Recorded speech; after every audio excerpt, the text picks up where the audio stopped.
வணக்கம் ஃப்ரெண்ட்ஸ், அனைவருக்கும் குமாருடைய அன்பு வணக்கங்கள். இன்றைக்கி நம்ம என்ன பார்க்க போகிறோம்னா தமிழ் இலக்கணம் பார்க்க போகிறோங்க.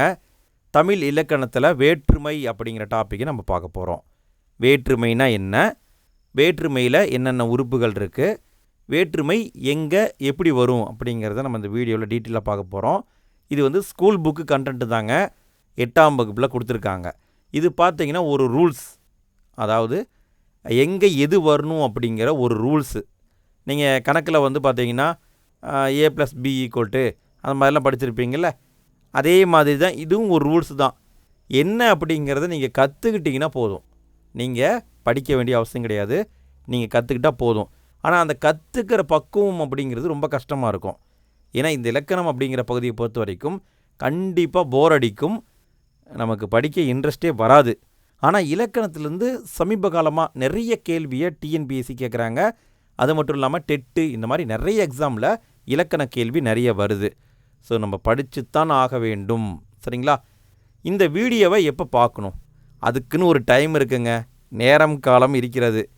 நீங்கள் நோட்டிஃபிகேஷன் வந்த உடனே ஏதோ ஒரு வீடியோ போல இருக்குது அப்படின்னு கிளிக் பண்ணி உள்ளே வந்தீங்கன்னா நீங்கள் நொந்து நூடுல்ஸ் ஆயிடுவீங்க. நீங்கள் வேலையெல்லாம் முடிச்சுட்டு எப்போ ஃப்ரீயாக இருக்கீங்களோ அப்போ அந்த டைமில் இந்த வீடியோவை போட்டு கேளுங்க, பொறுமையாக கேளுங்க. பொறுமை ரொம்ப ரொம்ப முக்கியம். நீங்கள் எந்த அளவுக்கு பொறுமையாக கவனிக்கிறீங்களோ அந்த அளவுக்கு இந்த வேற்றுமை அப்படிங்கிற டாப்பிக்கை ஈஸியாக கற்றுக்குவீங்க. ஸோ ரொம்ப பொறுமையாக கவனிங்க. நீங்கள் ஒரு டைம் பார்த்தீங்கன்னாவே போதும், எல்லாமே மனசில் பாஞ்சிரும், சரிங்களா? ஸோ அதுக்கு நீங்கள் டைமை ரெடி பண்ணிக்கோங்க, எப்போ ஃப்ரீயாக இருக்கீங்களோ அப்போ பாருங்கள். சரி, ஓகே, நம்ம கண்டென்ட்டுக்குள்ளே போகலாமா? ரெடியா? சரி, நான் ஃபஸ்ட்டு வேற்றுமைனா என்னங்கிறதுக்கு விளக்கிறதுக்காக ஃபஸ்ட்டு ஒரு தொடரை நான் உங்ககிட்ட காட்டுறேன், அதை பாருங்கள். இங்கே பாருங்கள் என்ன கொடுத்துருக்காங்கன்னு பாருங்களேன். இந்த அண்ணன் செய்ய முடிந்த உதவி என்றால் உறுதியாக செய்வேன் என்றான் அண்ணன். திருப்பி படிங்க. இந்த அண்ணன் செய்ய முடிந்த உதவி என்றால் உறுதியாக செய்வேன். ஏதாவது ஒன்று புரிஞ்ச மாதிரி இருக்கான்னு கேட்டால் கொஞ்சம் குழப்பற மாதிரி இருக்குது. சரி, இன்னொரு வரியை பாருங்கள். இந்த அண்ணனால் செய்ய முடிந்த உதவி என்றால் உறுதியாக செய்வேன் என்றான் அண்ணன். இப்போ புரியுதா? இப்போ நல்லா புரியுது. அண்ணனால் முடிஞ்சால் கண்டிப்பாக செய்கிறேன்னு சொல்கிறாருப்பா. புரியுதா? ஓகே, அப்போ இந்த சென்டென்ஸு கம்ப்ளீட் ஆன மாதிரி இருக்குது. ஃபஸ்ட்டு நம்ம பார்த்த சென்டென்ஸு கம்ப்ளீட் ஆகலை. ஏன் கம்ப்ளீட் ஆகிருக்கு? அப்போ ஏதோ நடந்திருக்கு. என்ன நடந்திருக்கு? இது பாருங்கள், இது பெயர் சொல்லுங்க. அண்ணன் என்பது பெயரை குறிக்கும் சொல், பெயர் சொல் தானே. அப்போ இந்த பெயர் சொல்லோட ஆள் அப்படிங்கிற ஒரு உறுப்பு சேர்ந்து வந்திருக்கு. இந்த ஆள் அப்படிங்கிற வார்த்தை சேர்ந்ததுனால தான் நமக்கு அந்த பொருளுடைய அர்த்தம் முழுமையாக புரியுது. ஸோ இப்படி ஒரு பெயர் சொல்லோடு சேர்ந்து பொருளை முழுமைப்படுத்துகிறாங்க அல்லது பொருளை வேறுபடுத்துகிறாங்கன்னா அதுக்கு தான் வேற்றுமைன்னு பேர். ஓகேங்களா? பெயர் சொல்லோடு சேர்ந்து பொருளை வேறுபடுத்தினால் அதுதான் வேற்றுமை, வேறுபடுத்தி காட்டுவது. சரி, வேற்றுமை உறுப்புகள் என்னென்ன இருக்குது அதை ஃபஸ்ட்டு நம்ம பார்த்துடலாமா? அதாவது வேற்றுமை உறுப்பை பொறுத்த வரைக்கும் மொத்தம் 8 வகையான வேற்றுமைகள் இருக்குங்க. முதல் வேற்றுமையில் ஆரம்பித்து 8 வகையான வேற்றுமைகள் இருக்குது. சரி, ஓகே, இங்கே பாருங்கள், ஒரு சிம்பிளான மட்டும் தகவல் சொல்லிடுறேன். ஐ ஆள்கு இல் அது கண், நீங்கள் படிச்சிருப்பீங்க. ஐ என்பது 2ஆம் வேற்றுமை உறுப்பு, ஆள் அப்படிங்கிறது 3ஆம் வேற்றுமை உறுப்பு, இப்படிலாம் நீங்கள் படிச்சிருப்பீங்க. இப்படி ஒவ்வொரு வேற்றுமைக்கும் ஒரு உறுப்பு இருக்குது. சரி, இந்த உறுப்பு எல்லா இடத்துலையும் வருமானு கேட்டால் வராது. சில இடங்களில் உறுப்பு வராமல் முழுமையான வார்த்தையே வேற்றுமைப்படுத்தும் உறுப்பாக செயல்படும். சில இடங்களில் உறுப்புகள் வராதுங்க, அதாவது ஐ ஆள்கு இல் அது கண் வரவே வராது. ஆனால் அந்த இடத்துல வேற்றுமைப்படுத்துவதற்காக ஒரு செப்பரேட்டான வார்த்தையை பயன்படுத்தியிருப்பாங்க, அதை சொல்லுறுப்புகள் சொல்லுவாங்க. உதாரணம் பாருங்களேன், இங்கே கொடுத்துருக்காங்க பாருங்கள். ஓவியர் தூரிகையால் ஓவியம் தீட்டினார். தூரிகைனா என்ன? தூரிகைனா பிரஸ்ஸால் ஓவியம் தீட்டினார், இதுதான் அர்த்தம். ஓகே, இதில் பாருங்கள், ஆள் அப்படிங்கிற வேற்றுமை உறுப்பு வந்திருக்கா? சரி, அடுத்த சென்டென்ஸை பாருங்கள். ஓவியர் தூரிகை கொண்டு ஓவியம் தீட்டினார். அதாவது ப்ரஷ்ஷை வச்சு ஓவியம் வரைஞ்சாரு அப்படின்னு சொல்கிறாங்க. இதுவும் முழுமையாக நமக்கு புரியுது. ஆனால் இங்கே வேற்றுமை உறுப்பு வந்திருக்கா? வரல. என்ன வந்திருக்கு? கொண்டு அப்படிங்கிற வார்த்தை புதுசாக வந்திருக்கு. இதை தான் சொல்லுறுப்புகள்னு சொல்லுவாங்க. சரிங்களா? அதாவது டைரெக்டாக வேற்றுமை உறுப்பு வந்தாலும் வரலாம், இல்லை சொல் உறுப்பாக வந்தாலும் வரலாம். சரிங்களா? புரிஞ்சிட்டிங்களா? ஓகே. இன்னொரு பாயிண்ட்டை கவனிங்க. பெயர் சொல்லோடு இணைக்கப்படும் அசைகள். ஐயால் கு இல்லது கண், இதெல்லாமே அசைகள். இந்த அசைகளுக்குத்தான் வேற்றுமை உறுப்புகள்னு பேர். இப்போ இது வரைக்கும் நம்ம என்ன பார்த்துட்டோம்? வேற்றுமை ஏன் வருது, வேற்றுமையால் என்ன யூஸு, வேற்றுமை எப்படி வரும்னு பார்த்துட்டோம். அடுத்து இந்த வேற்றுமையை பொறுத்த வரைக்கும் 8 வகையான வேற்றுமைகள் இருக்குது, பார்த்துடலாம். முதல் வேற்றுமை 2, 3, 4, 5, 6, 7, 8ன்னு இருக்குதுங்க. இதில் முதல் வேற்றுமைக்கும் 8ஆம் வேற்றுமைக்கும் உருபுகள் இல்லை. எந்த சொல்லுமே கிடையாது. முதல் வேற்றுமைக்கும் 8ஆம் வேற்றுமைக்கும் உருபுகளே கிடையாது. எந்த எழுத்துமே கிடையாது. டைரெக்டாக அது என்னங்கிறது மட்டும்தான் வரும். சரி, மற்ற ஆறுக்கும், அதாவது 2, 3, 4, 5, 6, 7 வரைக்கும் இருக்கிற மற்ற 6 வேற்றுமைகளுக்கும் உருபு இருக்குது. அடுத்து இன்னொரு பாயிண்ட் கொடுத்துருக்காங்க பாருங்கள். தெரிந்து தெளிவோம்னு கொடுத்துருக்காங்க. என்ன தெளிவோம் அப்படின்னா, ஒரு தொடர் இருக்குதுன்னா அந்த தொடரில் வேற்றுமை உருபுகள் வந்தால் வேற்றுமை தொடர்னு சொல்லுவாங்க. வேற்றுமை உருபு வெளிப்படையாக தெரியணும். ஐ, ஆல், கு, இல், அது, கண், இந்த எழுத்துக்கள் வெளிப்படையாக தெரிஞ்சால் அதை வேற்றுமை தொடர்னு சொல்லுவாங்க. சப்போஸ் தெரியாமல் மறைஞ்சு வந்தால் அதை வேற்றுமை தொகைன்னு சொல்லுவாங்க. தொகை என்றால் மறைந்து வருதல். ஸோ 2 டைப்பாகவும் வரலாம். வேற்றுமை உருபானது மறைஞ்சும் வரலாம், வெளிப்படையாகவும் வரலாம். சரிங்களா? சரி, ஓகே. ஒவ்வொரு வேற்றுமையாக பார்க்கலாம். ஃபஸ்ட்டு நம்ம பார்க்க போகிறது முதல் வேற்றுமை. இந்த முதல் வேற்றுமையை பொறுத்த வரைக்கும் என்ன சொல்கிறாங்கன்னு பாருங்களேன். பெரும்பாலான சொற்றொடரில் ஒரு எழுவாய் இருக்கும், ஒரு செய்யப்படு பொருள் இருக்கும், ஒரு பயனிலை இருக்கும். இந்த 3ம் கண்டிப்பாக இடம்பெற்றிருக்கும். எழுவாய் அப்படின்னா என்ன? அதாவது ஒரு கருத்தை நான் சொல்கிறேன்னா அந்த கருத்து சொல்ல காரணமானவர் தான் எழுவாய். அடுத்து செய்யப்படும் பொருள்னால் எதை வச்சு பண்ணுறாங்க, பயனில்லைனா அதனால் என்ன யூஸு. இந்த 3ம் கண்டிப்பாக ஒரு தொடரில் இருக்கணும். இந்த 3 தொடரில் எழுவாய்னு ஒன்று பார்த்தோம் இல்லையா? இந்த எழுவாயோட வேற்றுமை உருபுகள் இணையாமல் எழுவாய் தனித்து வந்தால் அதை முதல் வேற்றுமை சொல்லுவாங்க. எழுவாயோட எந்த விதமான வேற்றுமை உருபும் சேராத இருக்கும். சரிங்களா? சரி, இதை எழுவாய் வேற்றுமை அப்படின்னு சொல்லுவாங்க. முதல் வேற்றுமைக்கு என்ன பேர் இருக்குது? எழுவாய் வேற்றுமை அப்படிங்கிற பேரும் இருக்குது. ஏன்? எழுவாயோட எந்த விதமான உருபும் சேரலை. உதாரணம், பாவை வந்தால். பாவை என்பது எழுவாயோட ஏதாவது வேற்றுமை உருபு சேர்ந்துருக்கா? எதுவுமே சேரலை. பாவைங்கிறது ஒரு பேர் தான். பாவை வந்தால், அவ்வளோதான். சரிங்களா? இதில் பார்த்தீங்கன்னா வேற்றுமை வந்திருக்கா? முதல் வேற்றுமை வந்திருக்கு, ஆனால் வேற்றுமை உருபே இல்லை. ஸோ இதைத்தான் எழுவாய் வேற்றுமைன்னு சொல்கிறாங்க. புரியுதுங்களா? எந்த வேற்றுமை உருபும் இல்லை. அடுத்து 2வது வேற்றுமைக்கு நம்ம போகிறோம். 2ஆம் வேற்றுமை உருபு ஐ அப்படின்னு சொல்லுவாங்க. இந்த ஐயை நாம் எங்கே சேர்த்துறோமோ அதுக்கு தகுந்த மாதிரி பொருள் மாறுபடும். இப்போ இங்கே பாருங்களேன். கபிலர் பரணரை புகழ்ந்தார். கபிலர்னு ஒருத்தர் இருக்கார். அவர் யாரை பாராட்டியிருக்காரு? பர்ணரை பாராட்டியிருக்காரு. இது ஃபஸ்ட்டு சென்டென்ஸு.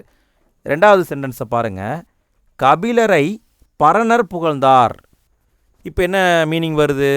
பர்ணர்னு ஒருத்தர் இருக்கார், அவர் கபிலரை புகழ்ந்திருக்காரு அப்படின்னு வருது. அப்போ இந்த ஐ அப்படிங்கிற வேற்றுமை உருபு எதனோட சேருதோ அதுக்கு தகுந்த மாதிரி பொருள் மாறுபடுதா? அப்போ இந்த ஐ அப்படிங்கிறத தான் 2ஆம் வேற்றுமை உருபுன்னு சொல்கிறாங்க.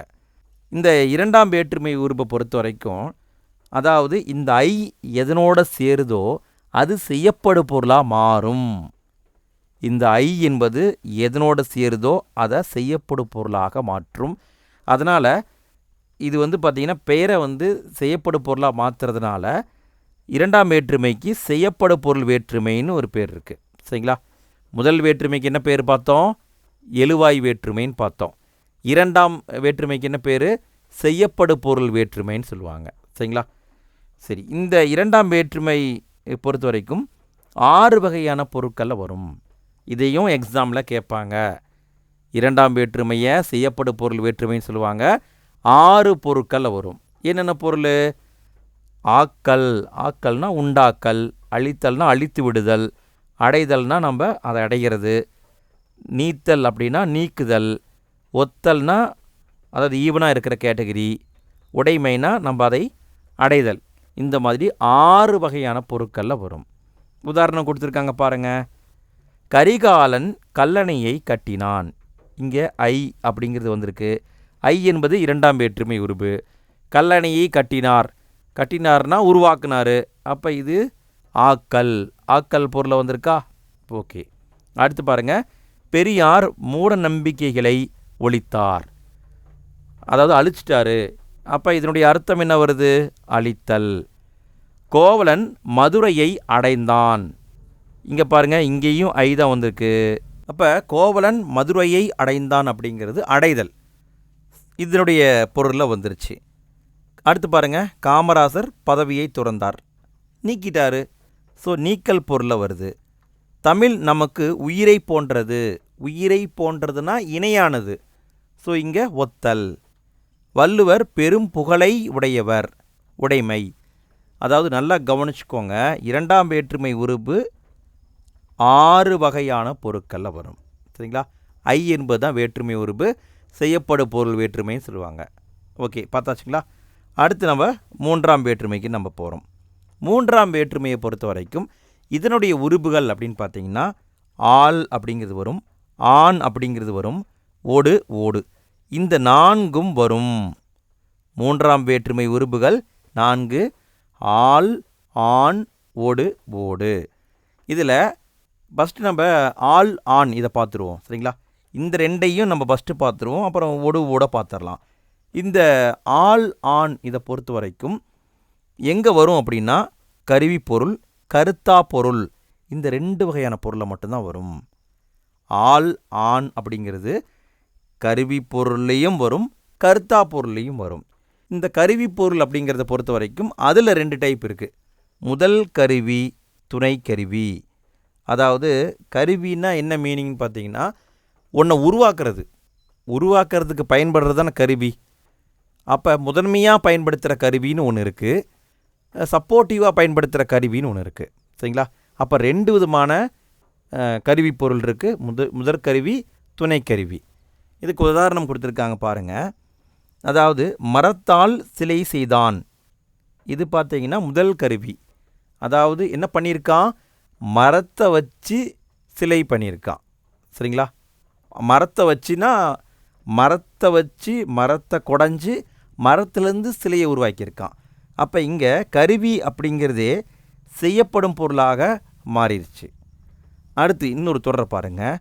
உளியால் சிலை செய்தான். அதாவது உளியால் சிலையை செய்தான்னா உளியை வச்சா சிலை பண்ணியிருப்பான்? கிடையாது. கல்லிலிருந்து சிலை பண்ணான், ஆனால் அதுக்கு சப்போர்ட்டிவாக உளியை பயன்படுத்தினான். புரியுதுங்களா? வேற்றுமை புரியுதா இப்போ உங்களுக்கு? அப்போ இதை துணைக்கருவின்னு சொல்லுவாங்க. சரிங்களா? அதாவது இந்த துணைக்கருவியை பொறுத்த வரைக்கும், அதாவது முதற்கருவி துணைக்கருவி ரெண்டுமே ஆள் அப்படிங்கிறது தான் வரும். ஆண் அப்படிங்கிறது ரொம்ப ரேர் தான். அடுத்து பாருங்கள், கருவி பொருளை பார்த்துட்டோம். அடுத்து கருத்தா பொருள். கருத்தா பொருளை பொறுத்த வரைக்கும் இது 2 டைப் இருக்குது. ஏவுதல் கருத்தா, இயற்றுதல் கருத்தான்னு 2 இருக்குங்க. இந்த ஏவுதல் கருத்தா அப்படிங்கிறது ஒரு வேலையை நாம் செய்யாமல் நாம் ஆர்டர் போட்டு வேற ஒருத்தனை பண்ண வைக்கிறது. சரிங்களா? அதுக்கு தான் இந்த ஏவுதல் கருத்தா பயன்படும். உதாரணம் பாருங்கள். கரிகாலனால் கல்லணை கட்டப்பட்டது. இது பார்த்திங்கன்னா ஏவுதல் கருத்தா. கரிகாலன் தான் கட்டியிருக்காரு, ஆனால் கரிகாலன் டைரெக்டாக கட்டலை, அவர் ஆர்டர் போட்டிருக்காரு, கட்டியிருக்காங்க, அவ்வளோதான். ஏவுதல் கருத்தா. ஏவனவர் யார்? கரிகாலன். அடுத்து இன்னொன்று பாருங்கள். அதாவது இயற்றுதல் கருத்தா அப்படின்னா சேக்கிலாரால் பெரிய புராணம் இயற்றப்பட்டது. அப்போ அவரே பண்ணியிருக்காரு. அதாவது பெரிய புராணத்தை சேக்கிலார் ஆர்டர் போட்டு வேறவங்க எழுத சொல்லலை, அவரே எழுதியிருக்காரு.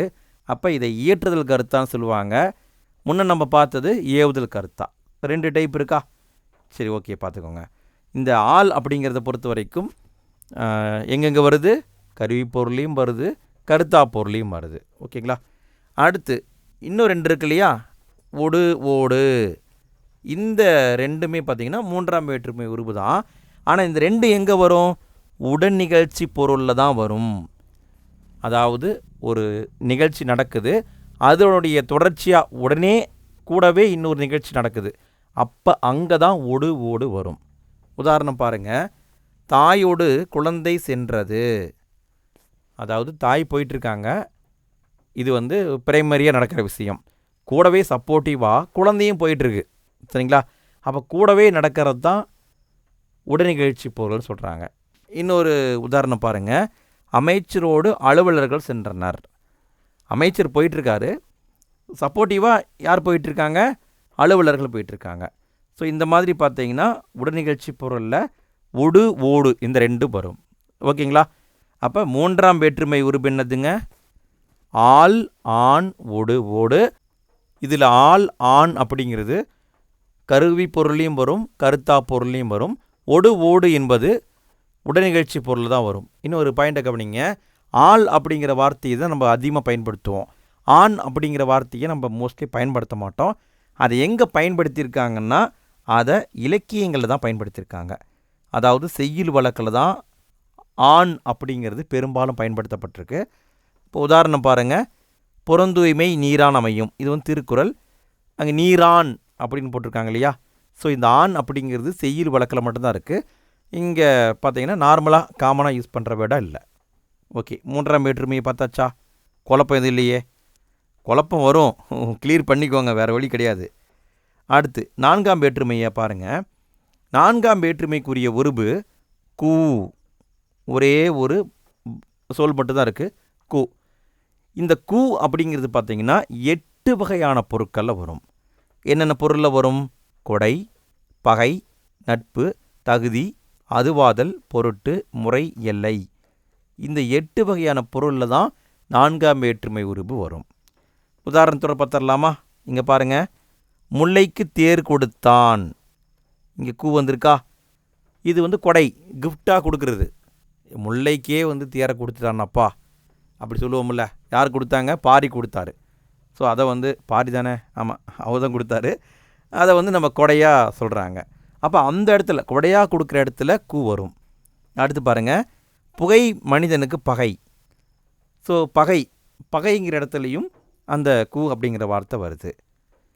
கபிலருக்கு நண்பர் பரணர். நட்பு அப்படிங்கிற மீனிங்லேயும் கூ வருது. கவிதைக்கு அழகு கற்பனை. இது பார்த்திங்கன்னா தகுதி.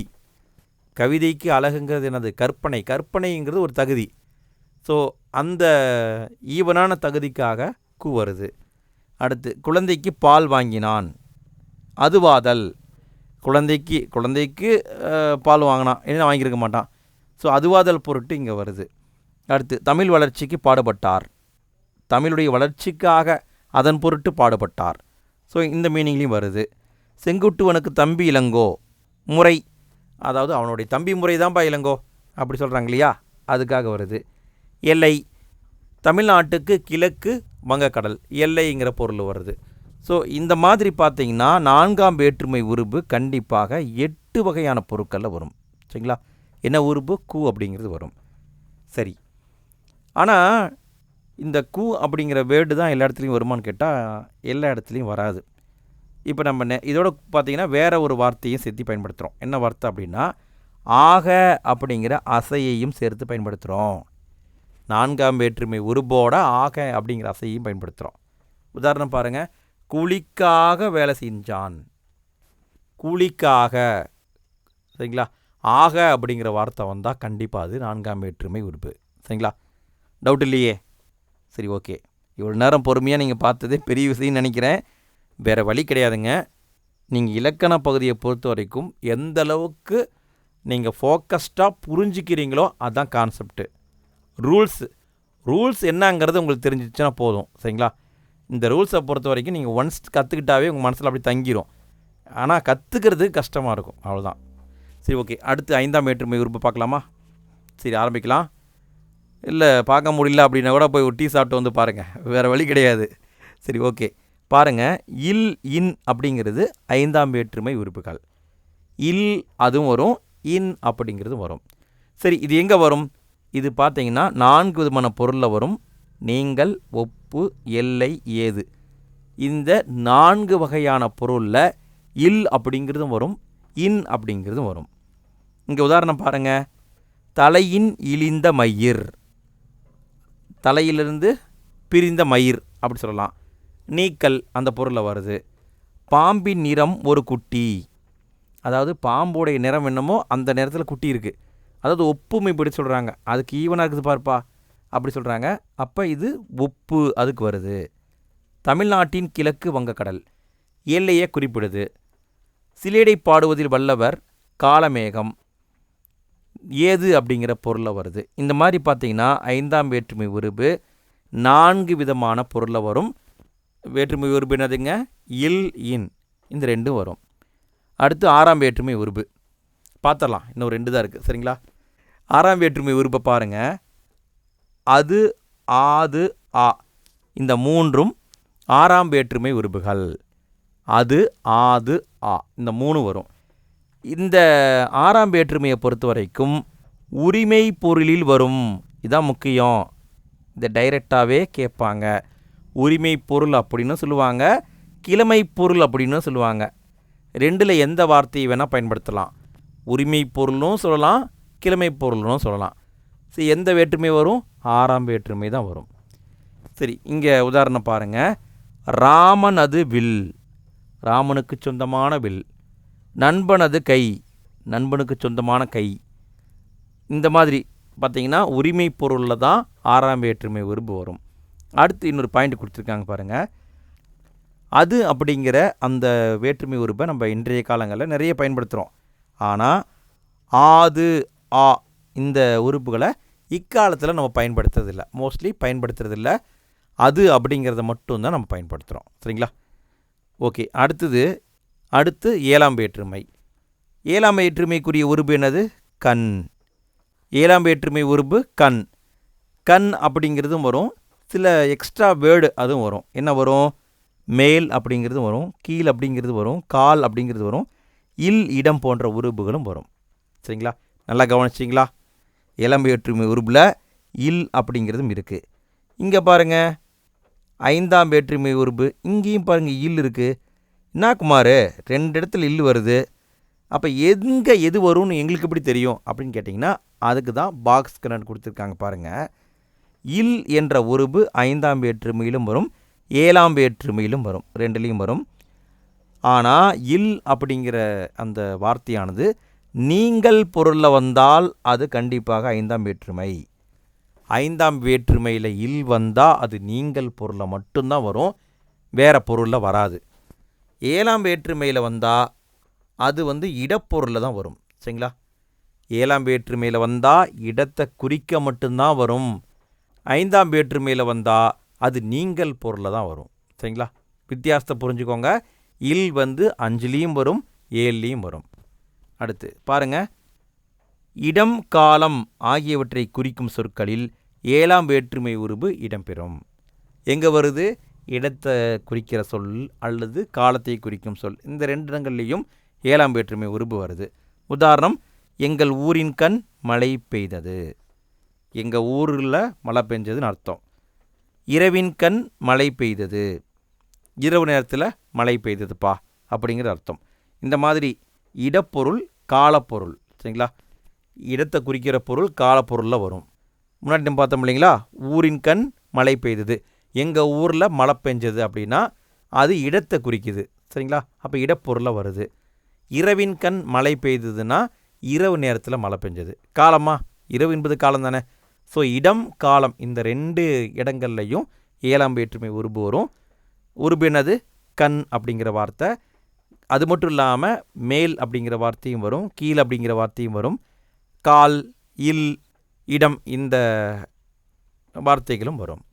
அடுத்து 8ஆம் வேற்றுமை உருபு. 8ஆம் வேற்றுமை உருபுக்கு நம்ம முன்னாடி பார்த்தோம், வேற்றுமை உருபு இல்லை, இது விழிப்பொருளில் மட்டும்தான் வரும். எனவே விழி வேற்றுமை சொல்லுவாங்க. 8ஆம் வேற்றுமைக்கு என்ன பேர் இருக்குங்க? விழி வேற்றுமை அப்படிங்கிற பேர் இருக்குது. இந்த 8ஆம் வேற்றுமை என்ன பண்ணுன்னா, படர்க்கை பெயரை முன்னிலை பெயராக மாற்றி அழைக்கும். படர்க்கையாக இருக்கிற ஒரு பேர் அதை முன்னிலையாக மாற்றும்.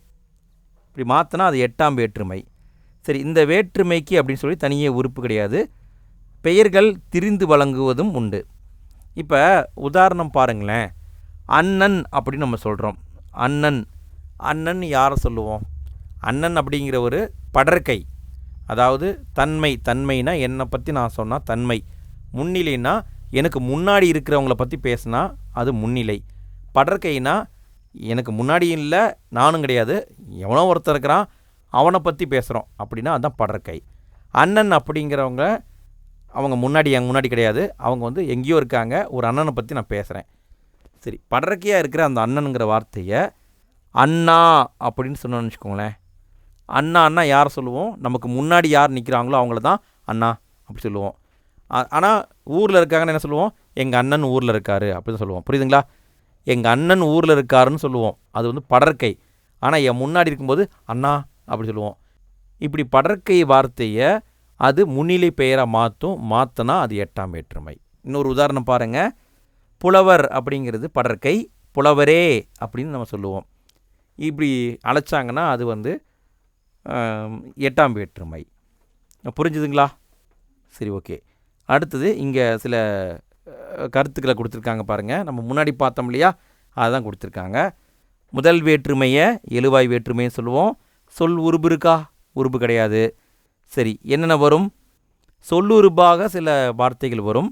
ஆனவன், ஆவான், ஆகின்றவன், இந்த வார்த்தை வந்தால் கண்டிப்பாக அது முதல் வேற்றுமை. சரிங்களா? முதல் வேற்றுமைக்கு உருபு கிடையாது, ஆனால் இந்த வார்த்தை வந்தால் கண்டிப்பாக அது முதல் வேற்றுமை.